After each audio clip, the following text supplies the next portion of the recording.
Badlands. Explain those Badlands. That's a hell of a name.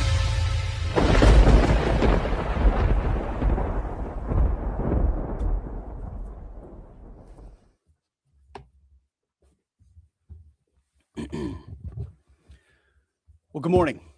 We just finished an update with Admiral Brad Cooper, the CENTCOM commander, across the CENTCOM AOR, our leadership and troops, as you would expect, doing a fantastic job. 2 days ago, under the direction and direct orders of President Donald J. Trump, the Department of War launched Operation Epic Fury, the most lethal, most complex, and most precise aerial operation in history. For 47 long years, the expansionist and Islamist regime in Tehran has waged a savage, one-sided war against America. They didn't always declare it openly, except for their constant chants of death to America. They did it through the blood of our people. Car bombs in Beirut, rocket attacks on our ships, murders at our embassies, roadside bombs in Iraq and Afghanistan, funded and armed by Iranian Quds Force and IRGC killers. My generation of veterans carry the names of brothers who never came home. Brothers butchered by Iranian-backed roadside bombs and well-armed militias, thousands of our own. We didn't start this war, but under President Trump, we are finishing it. Their war on Americans has become our retribution against their Ayatollah and his death cult. It took the 47th president, a fighter who always puts America first, to finally draw the line after 47 years of Iranian belligerence. He reminded the world, as he has time and time again, being an American means something unbreakable. If you kill Americans, if you threaten Americans anywhere on earth, we will hunt you down without apology and without hesitation, and we will kill you. President Trump has also been very consistent. Crazy regimes like Iran, hell-bent on prophetic Islamist delusions, cannot have nuclear weapons. It's common sense. Many have said it, but it takes guts to actually enforce it, and our president has guts. Iran's stubborn and self-evident nuclear pursuits, their targeting of global shipping lanes, and their swelling arsenal of ballistic missiles and killer drones are no longer tolerable risks. Iran was building powerful missiles and drones to create a conventional shield for their nuclear blackmail ambitions. Let me say that again. A conventional shield for their nuclear blackmail ambitions. Our bases, our people, our allies, all in their crosshairs. Iran had a conventional gun to our head as they tried to lie their way to a nuclear bomb. It almost worked under Obama and his terrible deal, but not under this president.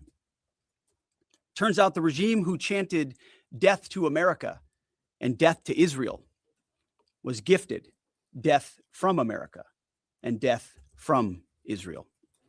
This is not a so-called regime change war, but the regime sure did change, and the world is better off for it.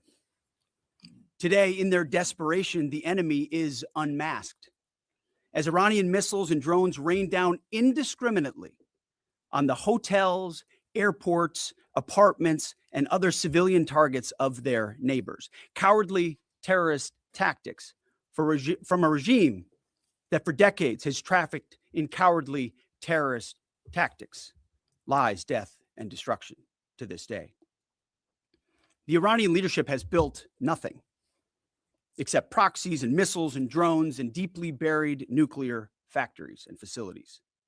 Peaceful nuclear ambitions do not need to be buried underneath mountains.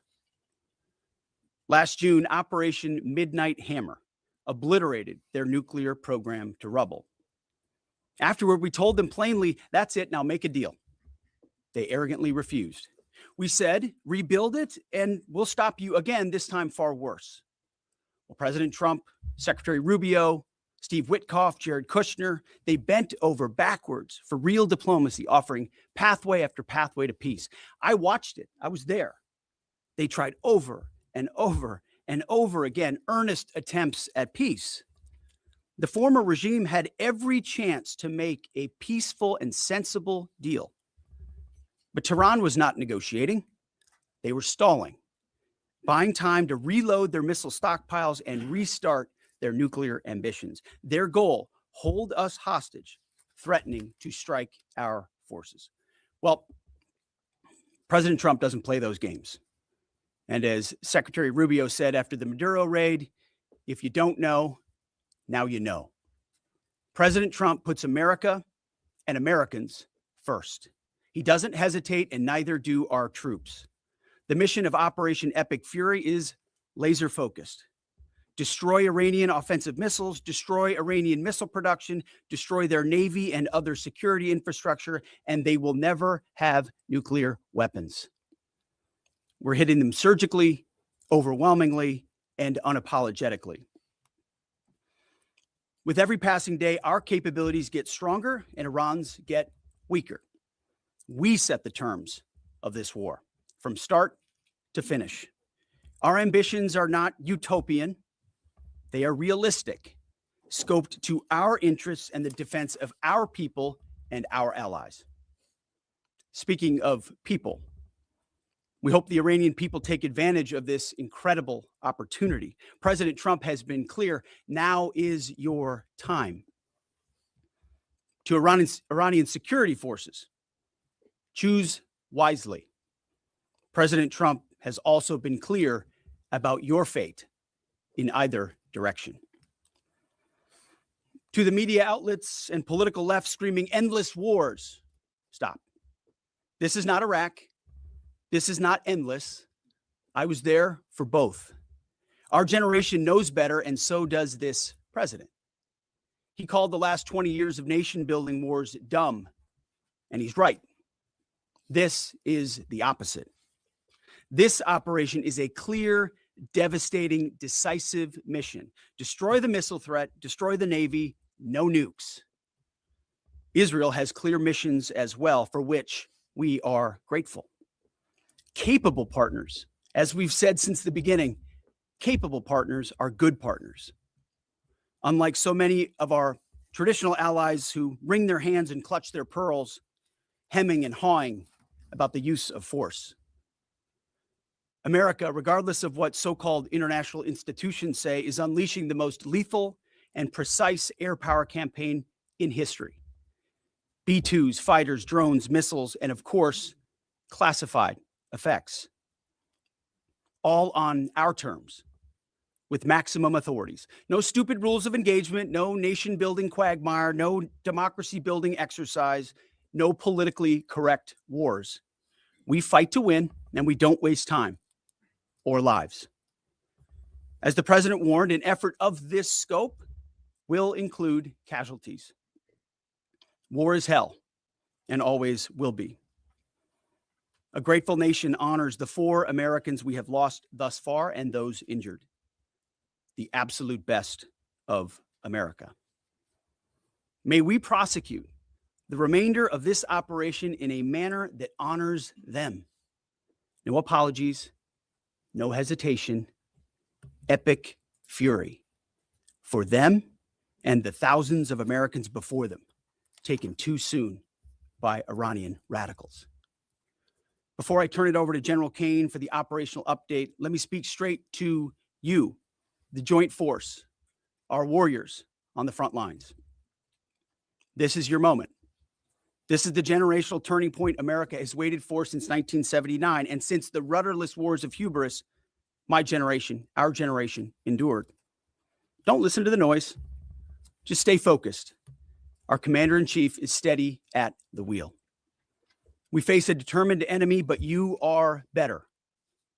But we must prove it every single day. History doesn't care if we're tired, if we're scared, or if the fight feels big. It demands warriors who rise anyway. Peace through strength, the warrior ethos, lethality, unity of purpose, those are not slogans. They're the beating heart of what it means to wear the uniform, that uniform. You think clearly under fire, you act decisively in chaos, you uphold the Constitution, and you uphold our country without hesitation. We are not defenders anymore.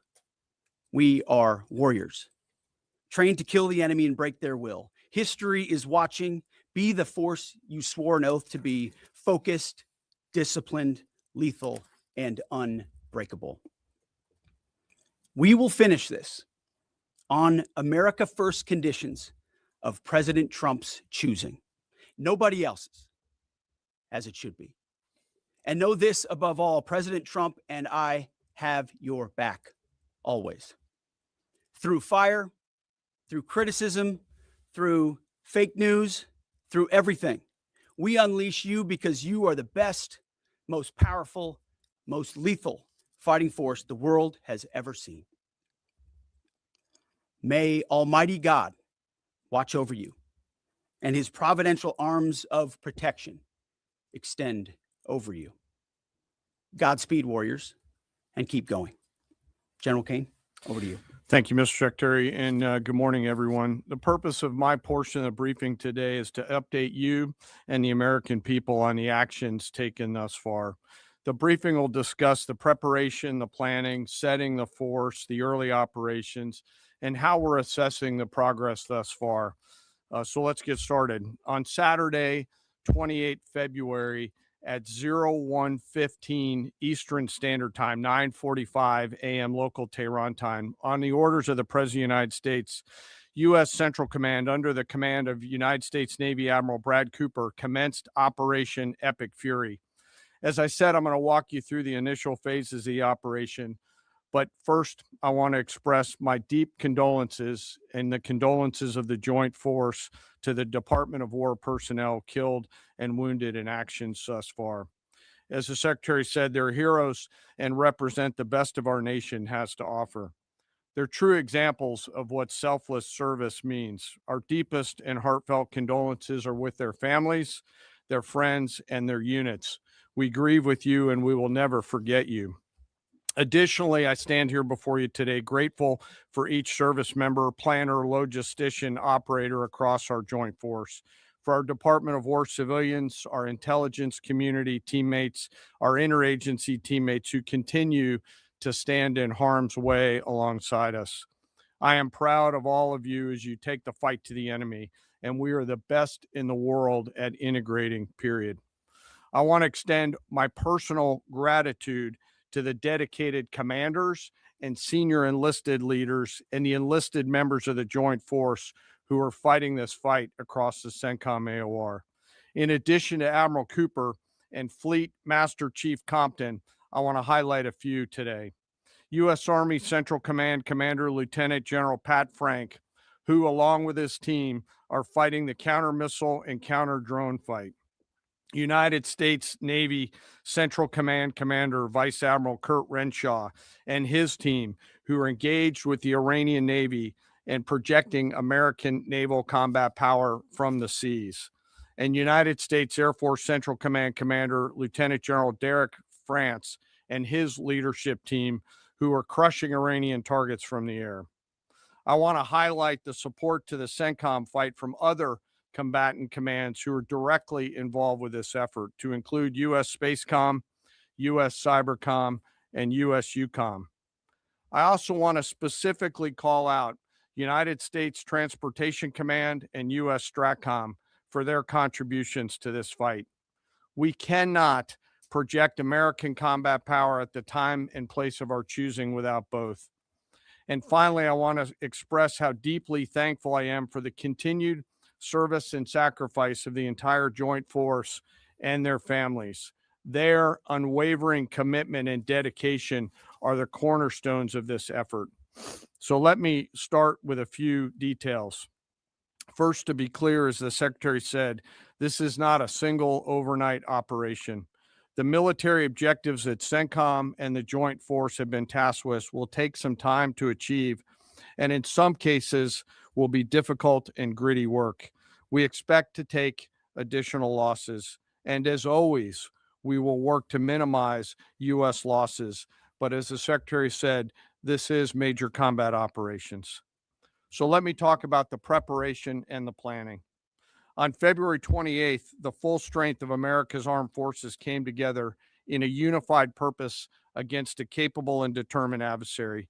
The United States Army, Navy, Marine Corps, Air Force, Space Force, Coast Guard, and our reserve components integrated across our combatant commands and began coordinated operations with the Israeli armed forces of an unprecedented scale. As the Secretary laid out, our military objectives are clear. Our mission is to protect and defend ourselves, and together with our regional partners, prevent Iran from the ability to project power outside of its borders, and be ready for follow-on actions as appropriate. Across every domain, land, air, sea, cyber, the U.S. Joint Force delivered synchronized and layered effects designed to disrupt, degrade, deny, and destroy Iran's ability to conduct and sustain combat operations. On the U.S. side, this marked the culmination of months and in some cases years of deliberate planning and refinement against this particular target set. From precision strikes against key military infrastructure to persistent intelligence and targeting integration to the close coordination of the components across vast distances, this operation again demonstrated America's reach, readiness, and professionalism, and that of our joint united force. It was historic not only in the operational scope, but in the level of joint integration displayed across every element of the joint force. And as I said earlier, this work is just beginning and will continue. So now to talk a little bit about setting the force and setting the theater. On the order of the Secretary of War over the last 30 days to reinforce deterrence and provide the President with credible options should action be required, the Joint Force began to systematically reposition assets and personnel across the region. These movements ensured that U.S. forces remained postured, protected, and ready to respond decisively for any emerging threat. This deployment included thousands of service members from all branches, hundreds of advanced fourth and fifth generation fighters, dozens of refueling tankers, the Lincoln and Ford Carrier Strike Group and their embarked air wings, sustained flow of munitions, fuel, supplies, all supported with command and control, intelligence, surveillance, and reconnaissance network. And the flow of forces continues today. In fact, Admiral Cooper will receive additional forces even today. This rapid buildup of forces demonstrated the joint forces' ability to adapt and project power at the time and place of our nation's choosing. I want to highlight a couple specific cases for you. The Gerald R. Ford Carrier Strike Group, which many of you know was down in the Western Hemisphere, redeployed across the Atlantic to set the theater. The ship, her crew, their families, and the entire strike group took a deep breath, and as they always do, began planning to conduct combat operations. The integrated Reserve and National Guard forces have continued to demonstrate the value of America's reserve forces, including the Wisconsin Army National Guard operating in Kuwait and Iraq, and Air National Guard units from a variety of states to include Vermont and Virginia. In the case of the Vermont Air National Guard and the 158th Fighter Wing, they were mobilized for Operation Absolute Resolve and then were tasked to take their F-35As across the Atlantic instead of going home to be prepared to support this operation. The same is with our Air National Guard and Air Force Reserve Command tanker and mobility forces, who stepped right out of their civilian jobs to deploy and to protect the region. Lastly, I want to highlight the unsung heroes of warfare, our American logisticians and sustainment force, those who quietly work every day behind the scenes to project and sustain America's combat power. Our leaders from World War II were right when they said professionals do logistics. As regional tensions rose, the Joint Force elevated our force protection measures on the order of the Secretary and repositioned discreetly civilians and non-essential personnel designed to ensure the safety and security of our joint force. By the time operations began, only essential forces remained on our bases and in theater, all ready, capable to respond. So now let me move to H hour. At 15:38, 3:38 p.m., On Friday, February 27th, the United States Central Command, through the Secretary of War, received the final go order from President Trump. The president directed, and I quote, "Operation Epic Fury is approved. No aborts. Good luck," close quote. In the region, every element of the joint force made their final preparations. Air defense batteries readied themselves, checking their systems to respond to Iranian attacks. Pilots and crews rehearsed their strike packages for the final time. Air crews began loading their final weapons, and 2 carrier strike groups began to move towards their launching points. Across the globe, our operation centers came alive in Tampa, Florida, here at the Pentagon, and of course, forward in the Central Command AOR.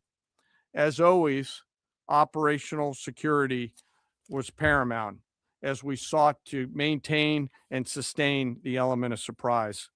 This operation was highly classified so that at H hour, the enemy would see one thing: speed, surprise, and violence of action. The first movers were U.S. Cybercom and U.S. Spacecom, layering non-kinetic effects, disrupting and degrading and blinding Iran's ability to see, communicate, and respond. At H hour, the beginning of major combat operations, 01:15 local Eastern Daylight Time, 9:45 local AM Tehran time, as dawn crept up across the Central Command AOR, the skies surged to life. More than 100 aircraft launched from land, sea, fighters, tankers, airborne early warning, electronic attack, bombers from the States, and unmanned platforms, forming a single synchronized wave. This was a daylight strike based on a trigger event conducted by the Israeli Defense Forces, enabled by the U.S. intelligence community. The first shooters at sea were Tomahawks unleashed by the United States Navy, closed in on Iranian naval forces, and began to conduct strikes across the southern flank in Iran. On the ground, forces fired precision standoff weapons, measured, deliberate, precise, and lethal. This was a massive, overwhelming attack across all domains of warfare, striking more than 1,000 targets in the first 24 hours. We are now roughly 57 hours into the operation. In the initial phase, CENTCOM's focus was systematic targeting of Iranian's command and control infrastructure, naval forces, ballistic missile sites, and intelligence infrastructure designed to daze and confuse them. Coordinated space and cyber operations effectively disrupted communications and sensor networks across the area of responsibility, leaving the adversary without the ability to see, coordinate, or respond effectively. The combined impact of these strikes, swift, precise, and overwhelming, has resulted in the establishment of local air superiority. This air superiority will not only enhance the protection of our forces, but also allow them to continue the work over Iran. Over the course of the last 2 days, the Joint Force has launched hundreds of missions from land and sea and delivered tens of thousands of pieces of ordnance. The effort continues to scale. This included American B-2 bombers, which again, similar to Midnight Hammer, flew a 37-hour round-trip sortie from the continental United States, dropping precision, penetrating munitions on Iranian underground facilities across the southern flank and slightly deeper. Additionally, Israel has separately executed hundreds of sorties against hundreds of targets. Beyond Air Force and Navy aircraft strike packages, coordinated salvos of precision standoff weapons from across the region have neutralized hundreds of pre-planned targets. As I mentioned earlier, in support of these kinetic operations, U.S. Cybercom and Spacecom have continuously layered effects to disrupt, disorient, and confuse the enemy.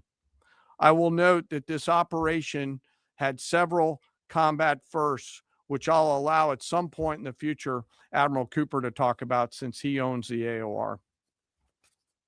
While we've prosecuted a relentless offensive campaign, our defense has been equally important. Across the theater, operations have remained steady and disciplined. Once again, our integrated air and missile defense network is performing exactly as it's intended. U.S. Patriot and THAAD batteries, along with ballistic missile defense-capable Navy destroyers, continue to coordinate and execute intercepts with precision and consistency. I wish that every American could hear the voice communications like I have as these joint operations centers remain calm, focused, and cool while executing under fire over and over again. Collectively, these systems have intercepted hundreds of ballistic missiles targeting U.S. forces, our partners, and regional stability. The threat from one-way attack UAVs has remained persistent. Our systems have proven effective in countering these platforms, engaging targets rapidly. Each intercept represents hundreds of hours of training, readiness, and technology all coming together to work as designed. We will remain vigilant in the counter UAV fight. And the defense of the region is not ours alone. As the threat grew, our partners surged in beside us. Air defense batteries in Qatar, the UAE, Kuwait, Jordan, and Saudi Arabia joined the fight, proof positive that years of training, trust, and hard-earned integration pay off. I am aware of the loss of 3 U.S. Air Force F-15Es overnight in the region. I am grateful for the safety of the crews, and we know that this was not from hostile enemy fire. As this matter's under investigation, I'll not comment further on this. Let me close. Operations will remain active across the theater and across the globe. The U.S. forces are postured not only to maintain pressure, but to respond and adapt as required. Operation Epic Fury stands as a reminder of what the United States military uniquely delivers: the ability to project power on a global scale with speed, surprise, precision, and overwhelming force when and where our nation requires it. What we've demonstrated over the past several days reflects years of investment in readiness, joint integration, and professionalism of the joint force. As major combat operations continue across CENTCOM, we remain engaged globally. America's joint force retains the credibility, capacity, and flexibility to respond to any contingency anywhere in the world at any time. To those who would test our resolve or threaten the United States, our allies, or our interests, understand clearly we can reach you, we can sustain the fight, and we can scale the fight, and we will prevail. To the American people, your joint force remains steady, frosty, calm, and focused. Your service members are trained, disciplined, and determined. We understand the risks of this mission and the weight of the responsibility that we carry. We also recognize that our families also shoulder the burden at home. You are a part of this too. I am proud today, as I am every day, to stand as a member of America's joint force. There is no mission too complex, no distance too great, and no adversary too determined for the men and women who wear our nation's uniform. We mourn our fallen, we honor their families, and we continue our mission with focus, unity, and strength. And now I'm happy to take any questions. Thank you, Mr. Chairman. Right here. Go ahead. Thank you for your time. What percentage of Iranian long strike capabilities are still in the fight? And what is our exit strategy here, and when will it be deployed? Well, they have long-range strike capabilities, which we are hyper-focused on. The brief we got just this morning, Admiral Cooper knows exactly and precisely what kind of threat matrix he's looking at, the way they might change their techniques, and how we adapt to that. So we're making sure the theater commander has absolutely everything he needs. I mean, one of the things the chairman mentioned is for months and months, even before we built up, we ensured that we had maximum defensive capabilities in theater to allow the president the decision space in the future. So even before this build up in the last 30 days, we discreetly brought defensive assets in to make sure, understanding that there are Iranian capabilities. As far as time frame, I would never hang a time frame from our perspective. The commander-in-chief sets the op tempo and terms of this fight. As I said, it's on his terms. And we'll make sure that Admiral Cooper and his team have everything they need, not just to defend. I mean, the best defense is good offense. And so we're aggressively pushing into that airspace over that southern flank to ensure that we control it and we destroy anything that moves that would attempt to shoot us. Think of it as shooting the archer instead of the arrows. That's where we want to be. And we have the kind of exquisite intelligence to get over the top, find that and destroy it. It won't happen overnight. This is a big battle space with a lot of capabilities. That's part of the reason why it's such a threat to us. That's why I talk about conventional umbrella to blackmail nuclear ambitions. They were building up this conventional arsenal in order to ensure that no one would ever block them from their ability to get nuclear weapons. So we're very clear-eyed about the nature of this Iranian threat, and we're going to get after it. I don't know if you have anything to add to that, Mr. Chairman. Thank you for the question. The only thing I'll add is that unlike an operation, a single operation like Midnight Hammer or Absolute Resolve, it'll take some time for us to conduct battle damage assessment, and the targeting cycle that CENTCOM will run will take those things into effect. Admiral Cooper will adjust his plan and fires accordingly to ensure that we're attriting that. He's focused on long-range strike capability coming out of the enemy, and that's a key and essential part of it. Of the capabilities that still exist from the enemy front. Yeah, that's what I mean when I say we're still doing BDA. Normally we'd be able to see a singular thing and we'd assess pretty quickly. He's doing offense and assessment simultaneously, so it'll take longer for us to assess than it would in a single operation. Secretary Hegseth, thank you. Reagan Reese with the Daily Caller. 2 questions for you. The president said yesterday in his video message that we will leave Iran when we complete all of our objectives.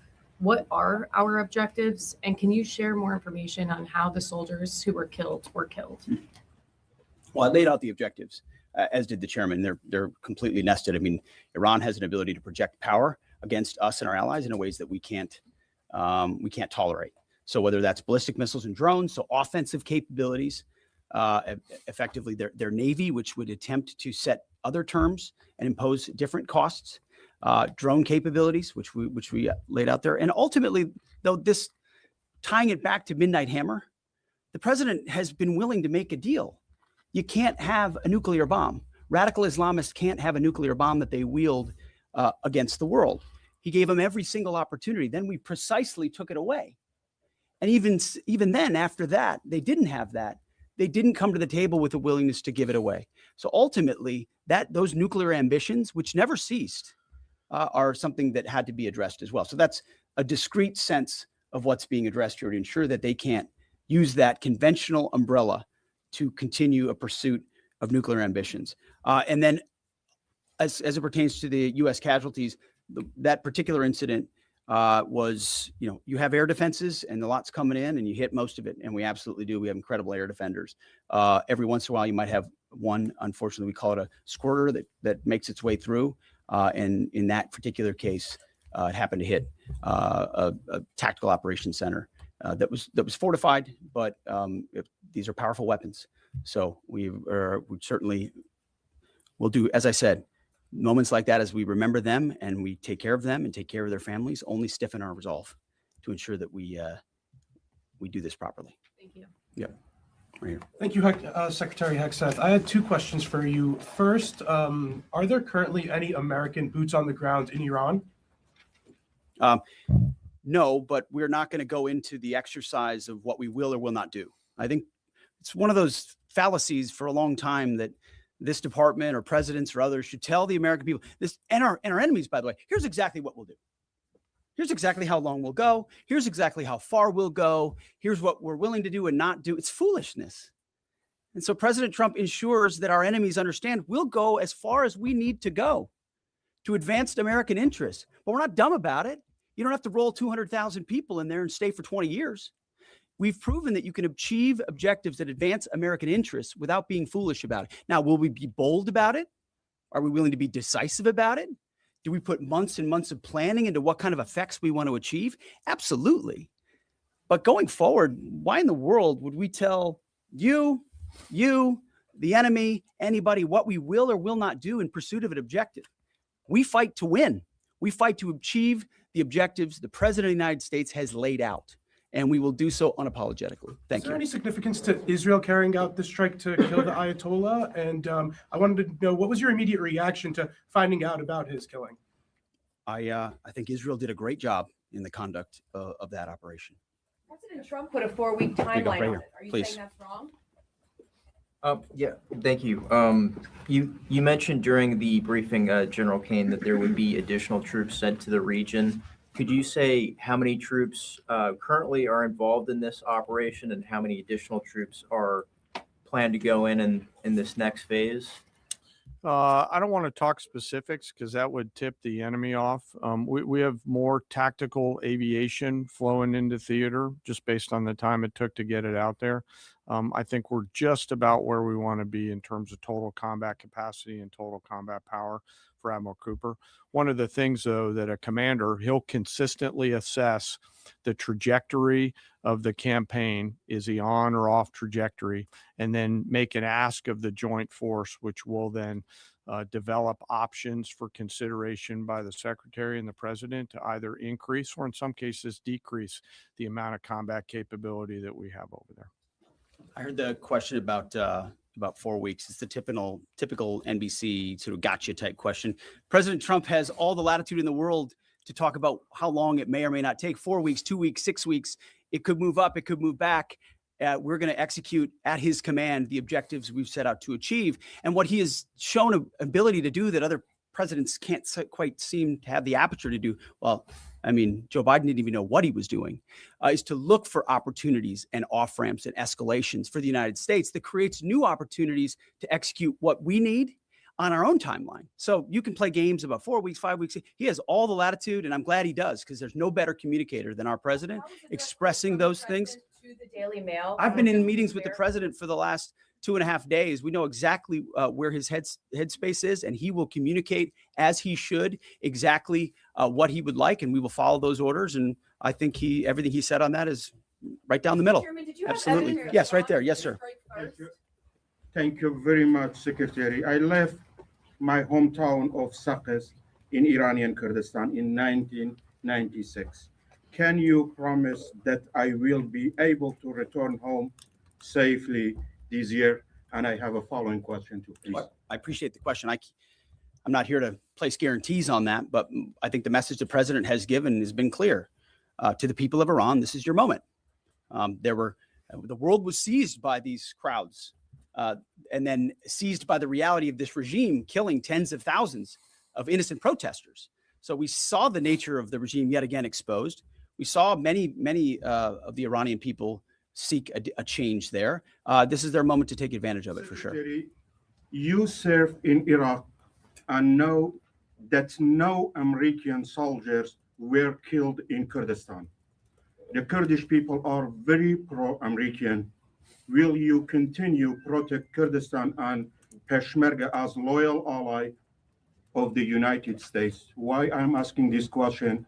Because now Kurdistan is under attack by Iranian drones and by proxies in Iraq and on the region. I think I can speak to allies generally in the region who we've been in constant communication with. We have been standing shoulder to shoulder with them, and we appreciate their capabilities. Absolutely. Yes, right here. Hi, thank you. Cameron Arkin with the Daily Wire. My question is about some of the domestic threats, if any, regarding this right now. Have there been any concerns about Iranian sleeper cells, and kind of what has the Trump administration been doing to kind of monitor these All threats? across the interagency, in full coordination. Of course, we're paying attention to any potentialities there. This is a former regime, that seeks to export that ideology and try to sow terror. We're ready for that. We've seen these types of folks before, and the American people can rest assured that we're vigilant on that. Right here. Secretary, thank you. Kind of a follow up on that last question. There was just this, what appears to be a terrorist attack in Austin yesterday. How does that change the operation at all? What effect does that have? And It doesn't change the operation at all, and I know the authorities are executing exactly the way they should. Secretary Hickseth, and one for Chairman Kane as well. I understand, to your point here, that you don't want to broadcast everything for our adversaries to hear, but the American people also want to know what they're sending their men and women to war for. Is there a concern of this spiraling into a longer war? And then one for the chairman when you're done. Did you not hear my remarks?